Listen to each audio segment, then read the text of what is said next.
আজকের সকালে আমি ধান ক্ষেতের কীটনাশক স্প্রে করার কাজটি করছি। গত কয়েকদিন ধরে আগাছা পরিষ্কার করেছিলাম, আর এখন সময় এসেছে ধানকে রক্ষা করার। চলুন দেখি কিভাবে কাজটি করি। প্রথমে কীটনাশক মেশিনটি ঠিক করে নিতে হবে। এর মধ্যে কীটনাশক মিশিয়ে দিয়ে স্প্রে করতে হবে যাতে ধানের ক্ষতি না হয়। ধান গাছগুলোতে কীটনাশক স্প্রে করতে হবে যাতে পোকামাকড় গাছের ক্ষতি না করতে পারে। সকালবেলা স্প্রে করা সবচেয়ে ভালো, কারণ তখন বাতাস কম থাকে আর স্প্রে ভালোভাবে গাছের উপর পড়ে।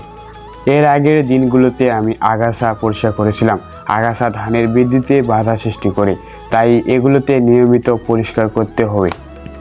এভাবে পুরো ক্ষেতটি স্প্রে করে ফেলতে হবে যাতে কোনো জায়গা বাদ না পড়ে।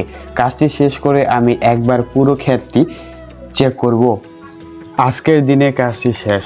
এখন অপেক্ষা ধানের ভালো ফলনের জন্য। এমন আরও কাজের জন্য সাথে থাকুন। দেখা হবে পরের ভিডিওতে। আমার চ্যানেল সাবস্ক্রাইব করতে ভুলবেন না এবং লাইক শেয়ার করবেন। আজকের জন্য এতটুকুই, ধন্যবাদ।